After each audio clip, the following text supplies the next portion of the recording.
My name is Antony Ebelle-Ebanda, and I work at Allianz in the strategic workforce planning environment. So it's more like the workforce transformation analytics. I've got this thing about this kind of like imposter syndrome. I saw all the presentation from Heather this morning, and I know that Lexi is going to have a big one later on. And mine is pretty basic, so we're going to have to get you involved a lot to make it entertaining. Otherwise, you're all going to fall asleep pretty quickly. So what I've done with regards to this presentation, when I was speaking with people, they asked me to do something around internal mobility and data, so facilitating internal mobility and data. And I didn't want to do something technical, and I thought it's easier to have an exchange and bring some information that is in the public domain, but that we can kind of like talk about. And I'm also going to put some examples within this discussion. So with regards to internal mobility, every year Deloitte, they do a global survey about human capital trends. And last year, 76% of the people who actually participated in that survey said that internal mobility was something pretty important to them, and 20% of those said it was one of the top 3 issues that they had in their organization right now. And everybody is kind of like saying, we need to have a better understanding on how to make our employees get jobs that we have internally. But in the same vein, if you look at some of the things that we've highlighted here, there's the respondent to the surveys, all of them, they said, the sad and maddening reality is that for employees, it's easier to find a job outside than it is to find in their own organization.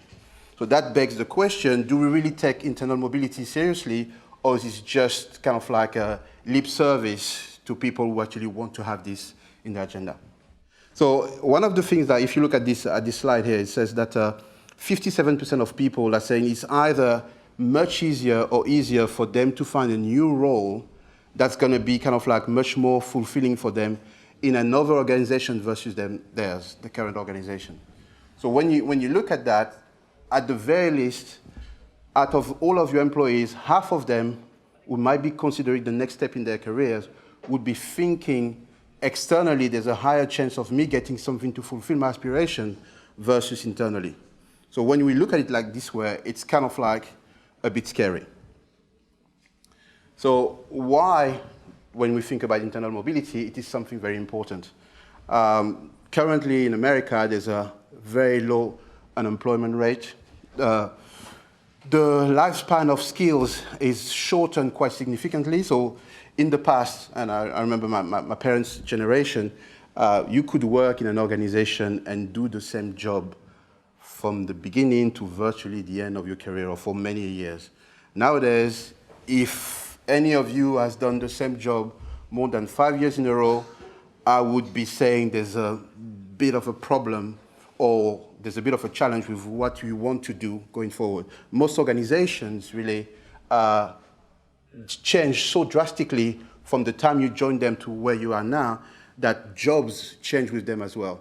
So internal mobility is really important in that aspect that in the past, people, when they had something new, they were thinking, if we create a new role, if we create a new function, we're going to go outside and get some external kind of like mindset, external workforce to actually plug the gap and make sure that we develop that new function. Nowadays, low unemployment, skill change really quickly. It's not efficient, or it's not sufficient enough for you to go and say, I'm going to go outside. You also have to look inside and see, okay, can I find within my organizations people that can help me with the transformation that I'm having? And this is where you start to think about this internal mobility strategy. Because without that, things become very dicey. So this is a little joke from Dilbert. And you can read it, and then I'm going to go to the next slide with regards to it. A lot of people right now, when they think about internal mobility, they see it as something very difficult. Unless there is someone that's really taking interest in your career, it's really hard it seems that it's really hard to find some roles outside of your predefined path. And one of the reasons is really explain in the following slide. So I worked at Allianz, and I'm going to ask you a very quick question. So Allianz, we've got what we call senior management and executive people. They represent about 4% of the organization, or 4 to 5% of the organization. Allianz has 140,000 people worldwide. So 95% of the organization is not in that category of senior executive and executive. If I ask you, can you guess how many internal mobility programs of leadership or development exist for that majority of people? How many do you think we have worldwide for Allianz? Have a guess. Any number? Okay, so we've got about 10.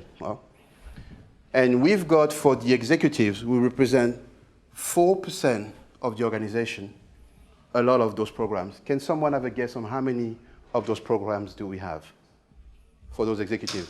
Also 10? No, we got 400. So if you start thinking, and if you look at this slide, when you're talking about what do we think today about internal mobility, a lot of the people are thinking it's limited to the executive ranks. If you think about Allianz as an organization, that would resound very, very true, because the majority of people have 10 programs for them, when you got less than 5% of the organization where we spend 400 programs to try to make them going in various places, looking at different pieces of the organization so that they can become much more what I call rounded around what Allianz as an organization is doing.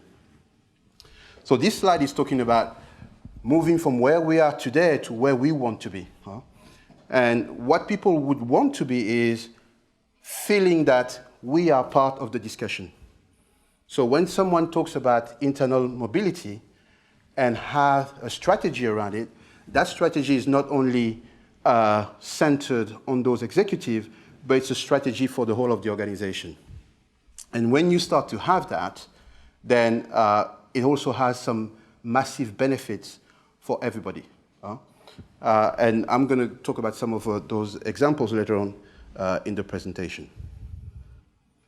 So when we started, I was talking about the data and the validation of those internal mobility strategy. One of the key things is it's easy to have lofty goals. It's easy to say, we're going to do this, we're going to do that. If you want to be really effective in having an internal mobility strategy, you need to set some goals. And you need to be able to measure those goals and actually see what you've achieved versus what was planned and what still needs to be done. And once you have that, you then look at things and say, okay, in terms of spending less money on bringing new people in, we've achieved that.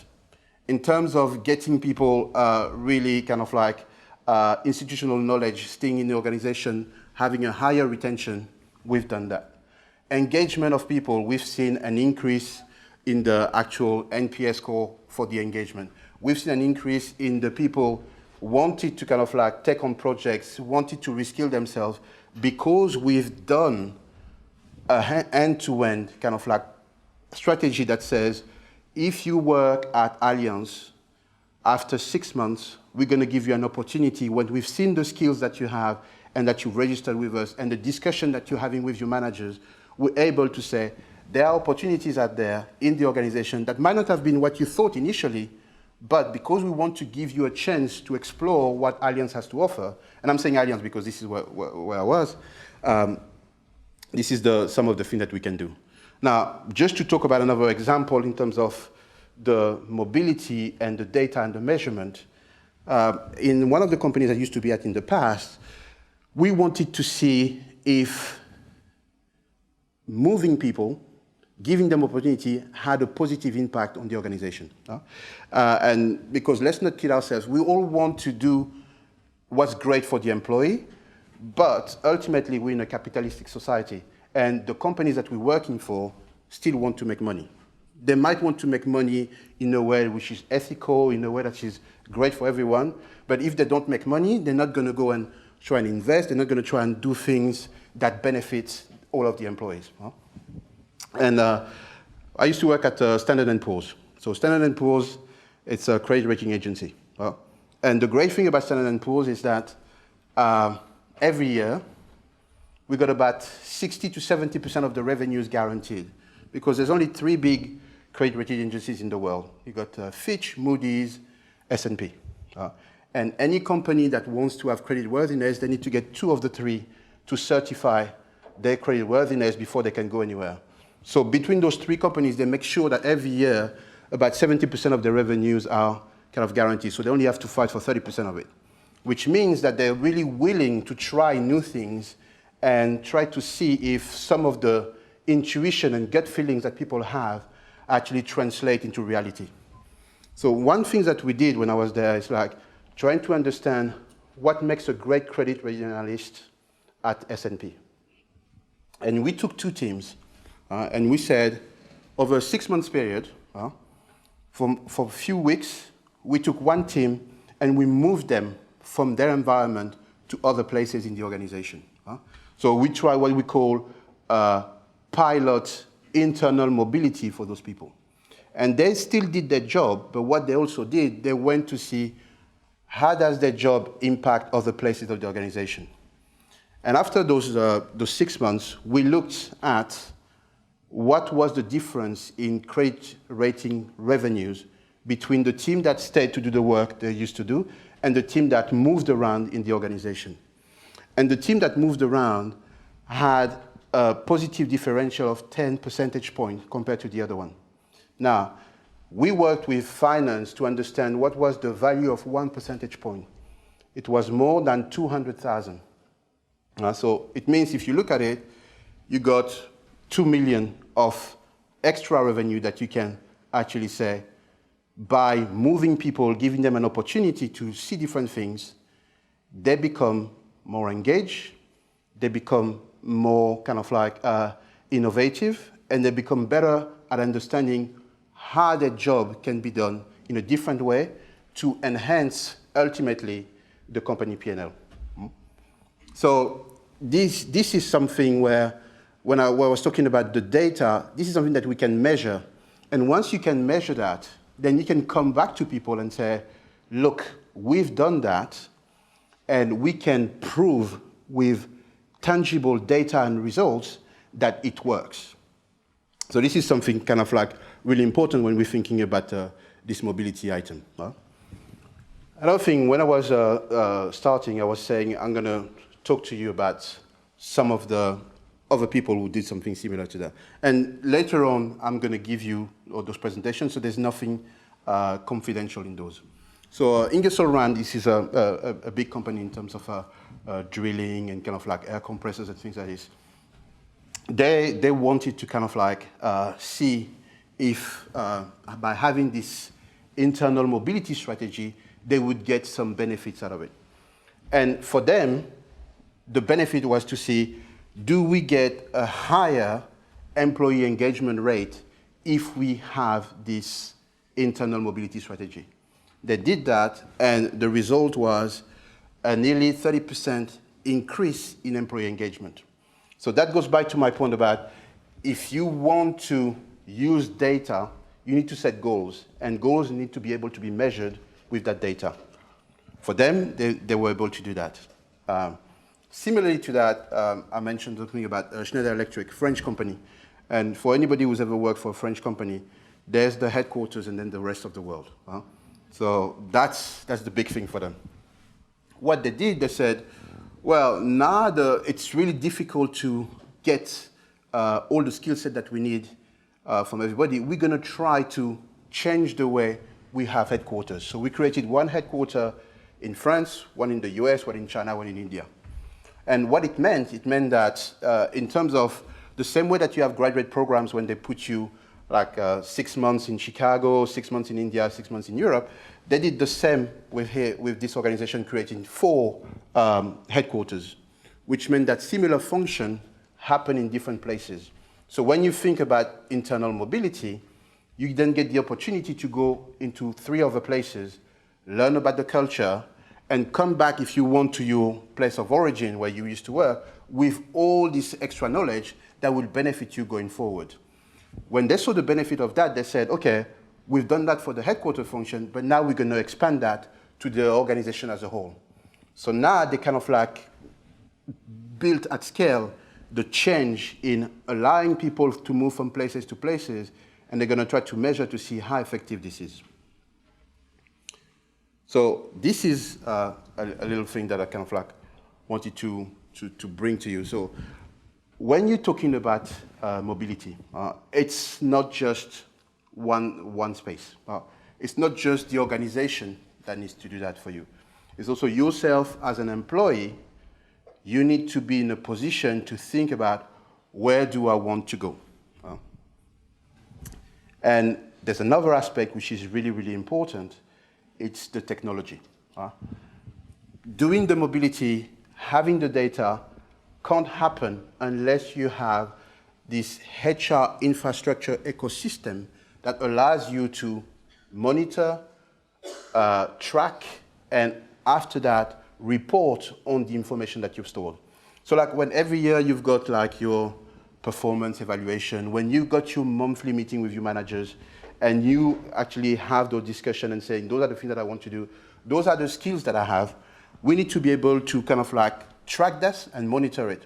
So that when someone says, we want to have, I don't know, data engineers to be moving from London to Paris because we do different projects and acquiring those different type of expertise, if we have the database that can tell you that Dirk has been working in Paris for 6 months, and then now we want to send him in London, he's got those characteristics. If you have this in the database, you can readily have a conversation with Dirk and saying, we want you to experience new things because we've seen that you have those skills and we think it could benefit you. Now, ultimately, this is kind of like the organization that decides, but also the employee. But having that technology to support that strategy is really, really important. So my thing is, it goes back to this point that I had here, sorry. What it was here. This is this big sentence that I had with regards to it, in terms of kind of like the talent intelligence. You've got stakeholders in every part of the organization. If attitude reflects leadership, from the top, if you don't have this culture of, we want to give people the chance to move internally because our people already know our organization. Our people know our culture. If we give them a chance to actually go to other places, we normally going to increase the kind of like employee engagement, the growth, the retention, and other aspects. That should benefit us as an organization going forward. And if we have that, normally we should have less people leaving or people leaving for the wrong reason. So this is one of the big things for me. So and I don't want to put too much on it, and I wanted to kind of like get you guys to speak quite a bit and ask a lot of questions. But if I could have kind of like a little memo and checklist around the internal mobility and data, I would say, number one is everybody in the organization needs to be on board with that. If you don't have everybody on board, it becomes very difficult because you're going to have people saying, what's the purpose of this? So that's the second one. The second one is when you have managers hiring or looking for a new job, you need to have this concept of, let's look inside first before going outwards. It doesn't mean that it's always going to work, but it means that you give a chance to the people who are already in your shop to kind of like being given an opportunity to try something new, go somewhere else, versus as a default mechanism going for the outward. So that's the one. And then the third one is what I call in that tripod, it's all about the technology. Because when you have the technology, you can then provide outputs that measure what you were expecting versus what you're getting. And then you can also take corrective actions if you deem it necessary. So that's pretty much when I'm thinking about data and internal mobility, some of the things that to me are really important. And always remember, it's not a one-size-fits-all. What I've been talking about here is mainly for the big organizations that we worked at, S&P, Allianz, Deutsche Bank. You know, when I was at Deutsche, for example, I'm just going to finish with that. When I was at Deutsche, I joined them after my stint at PwC. I never wanted to become an accountant, but I spent some time there. And at Deutsche, I was given opportunities to go to many places. So I started in HR in London. Then some people said to me, oh, you understand databases, why don't you go and work for the CFO office in Frankfurt? So I went in Frankfurt, and I did some stuff, we were kind of like, okay. And then they sent me to London, but working for the CEO office. And after that, they said, oh, you're doing something interesting. Why don't you go to India to help us set up an organization? So I moved from London, Frankfurt, back to London, went to India, and then came back to London. So for me, it was kind of like great because someone took interest in my career, and it was not really what I expected when I joined Deutsche. I was expecting to do something about data and a bit of analysis, but always in the same place. Instead, because some people saw some skills that I had and understood some of the new things that we were doing, they gave me opportunities to experience different things within the organization, and that enriched my career, and it also enriched the organization. And so when I left the organization, I left it with a very good feeling in terms of thinking, they looked after me, they helped me grow, and that's why I am where I am today. So that's, in conclusion, some of the things I wanted to say. Internal mobility is something that's really important, but we can't just let the organization do everything for us. We need to take an interest ourselves in our careers, but we also need to feel that the process around internal mobility is transparent, and if we go and speak to people, we're going to get at least an answer. It might not be always a positive one, but at least we're going to get an answer. And to me, what I've seen in organizations that made it successfully, data and the technology were at the center of it. Because if you got the technology and if you got the culture and everybody understanding what needs to be done, then there's no excuse for not looking at people and giving them opportunities internally. So that's my little presentation. And now, if you've got questions, I'm going to try and answer. This is really, really difficult for me. Brilliant. There's one here.